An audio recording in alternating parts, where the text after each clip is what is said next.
এইটার পিছনে আপনি প্রমিস করেছেন তো ভিডিও বানিয়েছি যদি এটার খিলাফ হয় আমরা থানা শুধু চালিয়ে দেব যদি ওরা লকআপে থাকে থানা শুধু চালাবো যদি বের হয় তাহলে আমরা সেই ব্যবস্থা নিব ওরা বেরিয়ে যায় আমাদের যেই খাটতে হয় তাও খাটবো স্যার আমি পটলার মেয়ে বলছি বলুন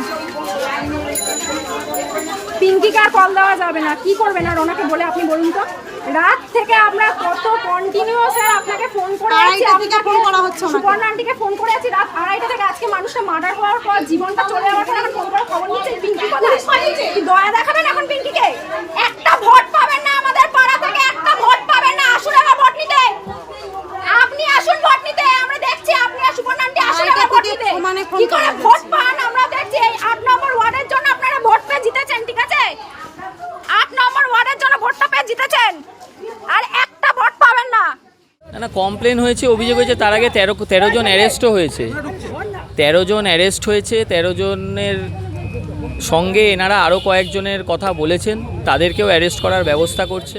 লোকসভা ভোটের মধ্যেই তৃণমূল কর্মীকে পিটিয়ে খুন করার অভিযোগ উঠল বাগুইহাটির অর্জুনপুরের পশ্চিমপাড়া এলাকায়। মৃত তৃণমূল কর্মীর নাম সঞ্জীব দাস। সূত্রের খবর তৃণমূলের গোষ্ঠীদ্বন্দ্বের জেরে ওই কর্মীকে খুন করা হয়েছে। এই ঘটনার অভিযোগে পুলিশ ইতিমধ্যে 13 জনকে আটক করেছে। পুলিশ সূত্রে জানা গেছে শনিবার রাতে উত্তপ্ত হয়ে ওঠে পশ্চিমপাড়া এলাকা। তৃণমূলের দুই গোষ্ঠীর মধ্যে সংঘর্ষ বাধে। তারা একে অপরকে লক্ষ্য করে ইট বৃষ্টি। ঘটনার জেরে আহত হয় বেশ কয়েকজন। খবর পেয়ে ঘটনাস্থলে পৌঁছায় বাগুইহাটি থানার পুলিশ। পুলিশের হস্তক্ষেপে পরিস্থিতি কিছুটা নিয়ন্ত্রণে আসে। পরে আবার গভীর রাতে উত্তপ্ত হয়ে ওঠে এলাকা। অভিযোগ বিদ্যুৎ সংযোগ বিচ্ছিন্ন করে সংঘর্ষে জড়িয়ে পড়ে দুই পক্ষ। তখন বিপক্ষে ইটের আঘাতে আহত হন সঞ্জীব দাস ওরফে পটলা। অভিযোগ এরপর তাকে রাস্তায় নিয়ে গিয়ে ফেলে লাঠি রড দিয়ে বেধড়ক মারধর করা হয়। তাকে উদ্ধার করে আরজিকর হাসপাতালে নিয়ে গেলে চিকিৎসকরা তাকে মৃত বলে ঘোষণা করেন। অনেকবার আমার বাবার উপর অ্যাটাক হয়েছে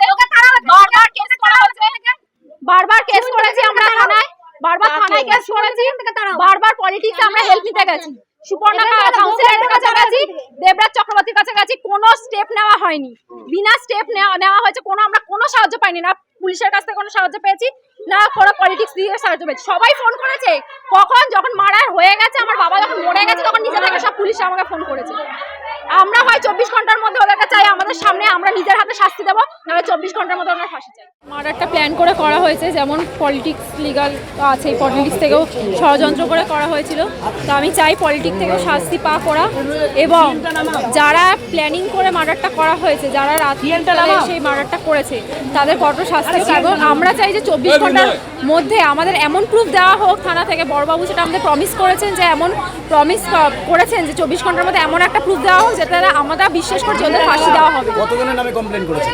আপাতত এখন 13 জনের নামে কমপ্লেন আছে কিন্তু 30 জন নাম বলুন একবার। সোনু মণ্ডল, ঈশান মণ্ডল, বঙ্কাই, পিকে, বাঁকা, হ্যাঁ এরাই ছিল। আপনি দেবরাজ চক্রবর্তী বলছেন যে উনি ফোনটা ধরতে পারেননি কিন্তু উনি স্বীকার করেছেন যে উনি অনেকদিন ধরে ওনার সাথে টাচে আছেন আপনাদের পাশে থাকবেন আপনারা আশ্বস্ত হচ্ছেন? না একদমই হচ্ছে না একদমই। এর আগেও এরকম কেস হয়েছে এর আগেও ঝামেলা হয়েছে ওনাকে বারবার সাহায্যের জন্য আমরা ডেকেছি কোনোদিনই উনি সাহায্য করেনি এই ব্যাপারে যখনই ফোন করেছি তখনই রাতে ঝামেলা হলে ফোন তুলে বলেন যে পরের দিন সকালে আমি দেখছি। আজকেও দেবরাজ চক্রবর্তী এবং কালকে রাতে ওনাকে যখন ফোন করা হয়েছে উনি ধরে শুধু এটাই বলেছেন ঠিক আছে কালকে সকালে আমি দেখছি এবার সকালটা হতে হতে জীবনটাই চলে গেছে।